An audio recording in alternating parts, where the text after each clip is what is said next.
Salve, rapaziada, vamos lá. Vamos analisar esse Botafogo 0, Fluminense 1 no estádio Newton Santos. Depois de um tempo, né? Já estamos, volta quase das 10 da noite, já estamos aqui na casa da Vitorinha e vamos trocar uma ideia aqui sobre o confronto em si, tá legal? Bom, se inscreva aqui no canal Brownie Fogo, se inscreve mesmo, cara, aperta nesse botão vermelho aqui embaixo, deixa o like, ativa o sininho para você não perder absolutamente nenhuma novidade e vamos trocar uma ideia sobre todas as situações que rolaram nesse confronto, nesse clássico vovô, em que apenas o Fluminense, convenhamos, vamos falar a verdade aqui, só o Fluminense jogou bola para querer ganhar, tá? Eu acho que e o Fluminense foi coroado com isso aos 36 minutos do segundo tempo com um belíssimo gol do Manuel, tá legal? Então, seguinte, eu acho que essa derrota ela machuca muito o coração do botafoguense, né? Eu falo isso pela percepção que eu tive, né?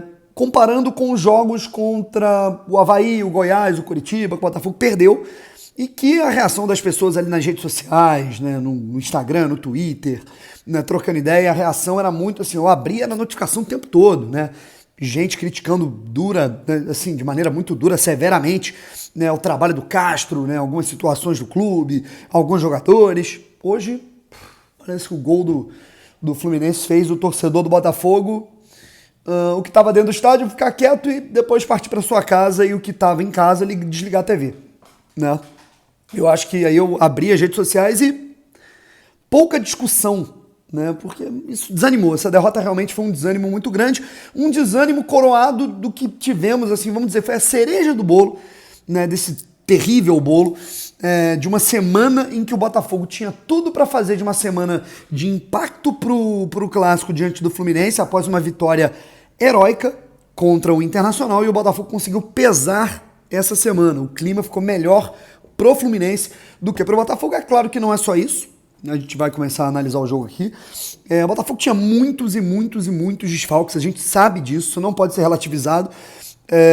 O Botafogo não tinha PK, Kaique, Piazon, Lucas Fernandes, o Erisson sentiu, né, e, enfim, né, não pôde nem começar como titular, o próprio Chay sentiu e jogou, né, meio baqueado, o Carly estava puxando muita perna, então, cara, né, o Botafogo estava desfalcado até dentro do campo, vamos colocar assim, e adotou a estratégia que teve contra o São Paulo e que teria contra o Internacional se não fosse ali a expulsão, né, do Sampaio e toda a loucura que foi esse confronto, né?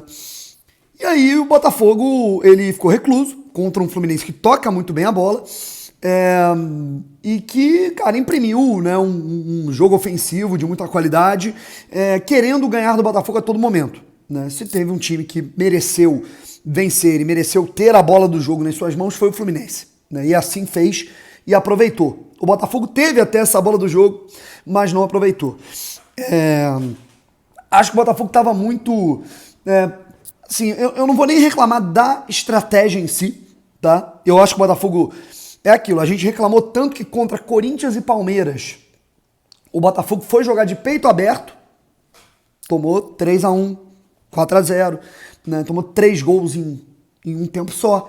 Né? Então, se você jogar de peito aberto contra equipes, né, que tem um poderio técnico melhor que o seu, isso tende a ter problema. Não é nem o mesmo caso. Por exemplo, times de Corinthians e Palmeiras são muito melhores que o time do Fluminense. Mas o time do Fluminense é muito bem treinado. É um time muito leve, é um time, que o Fernando Diniz, com todas as ressalvas, é um cara que ele tem essa prerrogativa de fazer a equipe dele jogar com a bola. Né? Então o Botafogo ele preferiu fechar mais a casa, mas eu acho que o Botafogo fechou demais a casa. Tá? É por isso que eu falo que a gente não precisa ser nem 8 e nem 80. Né? A gente não precisa ser o time que de maluco vai jogar em linha alta contra o Palmeiras no Allianz, senão vai dar problema.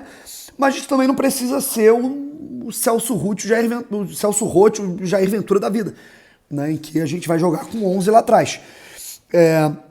Acho que o Botafogo estava muito assim, com as linhas bem baixas. Né?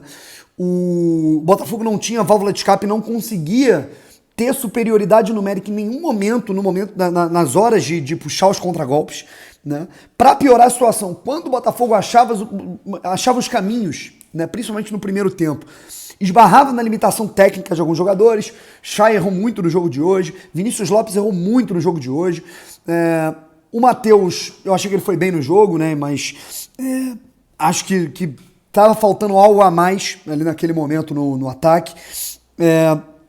E aí na segunda etapa foi uma parada, assim, uma situação bem parecida. Só que eu falei isso aqui, rapaziada. Foram 2 pontos que o Botafogo não aproveitou. De nenhuma maneira o Botafogo aproveitou isso. Se por estratégia do técnico, se por assim, falta de intuição ali naquele momento de leitura dos jogadores. Número 1, o Fluminense ataca aglomerando os jogadores no setor da bola. Você pode ver que na bola é sempre assim, aquele aquela troca de passos bem intensa do time do Fernando Diniz.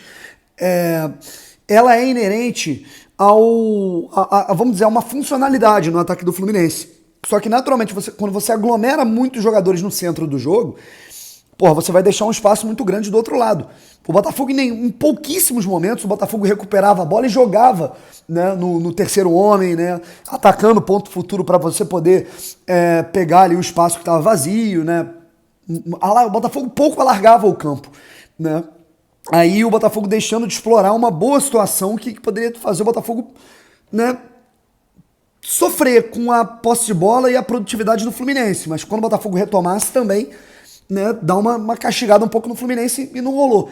Né? E segundo, o Fluminense é um time que em todos os períodos, principalmente no segundo período, no segundo tempo, o Fluminense, a partir dos 30 minutos, isso daí é uma parada que eu, pude estudar, eu vi isso, eu comentei o jogo Cruzeiro e Fluminense na Copa do Brasil no Maracanã. O Fluminense, a partir dos 30 minutos do segundo tempo, ele decai muito fisicamente. Os jogadores, né, é natural, eles não vão conseguir manter esse ritmo intenso de futebol, de posse de bola o tempo inteiro.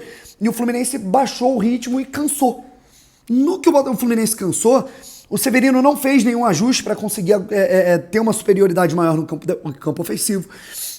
O Botafogo não entendeu um momento em que até o estádio, né, cara, tava mais fervoroso, que foi exatamente no momento que o Erisson entrou, que a torcida tava pedindo bastante. E o Botafogo teve a bola do jogo. Uma linda enfiada de bola do Tietê pro Saravia. E aí o Saravia, ele resumiu o jogo dele naquela bola. Né?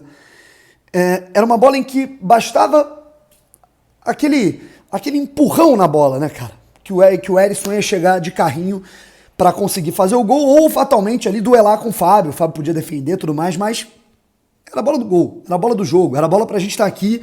Aliás, eu não ia estar nem aqui, eu ia estar comemorando em algum lugar a vitória do Botafogo. O Saravia recebe o ouro e devolve um tijolo pro Erisson. Né? Ele devolveu uma pedrada, um tijolo, né, do tamanho do mundo. E o Erisson pouco pôde fazer. Pouco tempo depois, o próprio Saravia falha na marcação ali, o pessoal se embola. O Manuel também faz um gol incrível e o Fluminense mata o jogo ali. Teve uma oportunidade aí com o Vinícius Lopes ali que a defesa do Fluminense salvou, mas o Botafogo pouco produziu. Além disso. Né? E aí, é aquilo. O Botafogo, ele não quis buscar a vitória mais do que... Assim, o Botafogo talvez quisesse priorizar mais o empate do que tentar buscar a vitória. E quando teve a oportunidade divina de conseguir a vitória, mesmo dessa maneira, não aproveitou. Né? Saravia fez um jogo muito ruim. Chay fez um jogo ruim, na minha opinião. Assim, Vinícius Lopes também fez um jogo bem ruim. Eu acho que do time, principalmente, não acho nem que o Matheus foi mal, né? Pelo contrário, acho que ele estava até bem no jogo, mas, né, nada tão, né, acima da média, mas estava bem no jogo. Eu vi apenas 2 jogadores assim que salvaram, 3, tá? O Tietê também não acho que foi mal, mas 3 jogadores eu vi que salvaram realmente, que fizeram uma partida boa, digna, aquela partida, grande. Né? Se o Botafogo tivesse empatado, a gente estaria elogiando mais, porque perdeu, a gente potencializa mais os problemas. Né? Hugo, Del Piage e Joel Carli. Tá? Eu acho que fizeram ótimas partidas, principalmente o Hugo. Para mim, o Hugo foi o melhor jogador em campo com a camisa do Botafogo hoje. Tá? Marcou muito bem. O Luiz Henrique, que é um cara muito driblador, muito agudo, né? E fez ótimas ativações ali pelo lado esquerdo. E é isso, né, cara? O Botafogo, com um empate, dormiria na 14ª rodada na 6ª posição, cai para a 10ª colocação. Né? O Fluminense ultrapassa o Botafogo, era um jogo ali de 6 pontos. E eu acho que é importante também a gente criticar, fazer as ressalvas que tem que ser feitas, né? Mas também não misturar todos os problemas, né?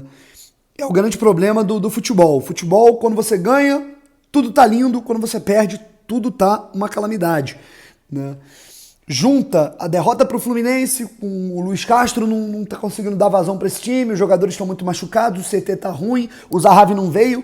Eu acho que cada problema tem o seu departamento. E o Botafogo, ele tem que se organizar, né, diante dessas dificuldades, né? John Textor estava no estádio hoje, ele está no Brasil, eu acho que ele está sentindo algumas coisas que precisam mudar e melhorar urgentemente. E o Botafogo, ele acabou pesando um pouco o clima dessa semana, com erros, talvez, no planejamento do próprio John Textor em relação a algumas coisas, a situação no CT, né, a situação do Zahavi, que eu até prefiro que não venha mesmo, porque com tudo que ele tentou arrumar para cima do Botafogo, né, enfim. E o Luiz Castro, eu acho que, assim,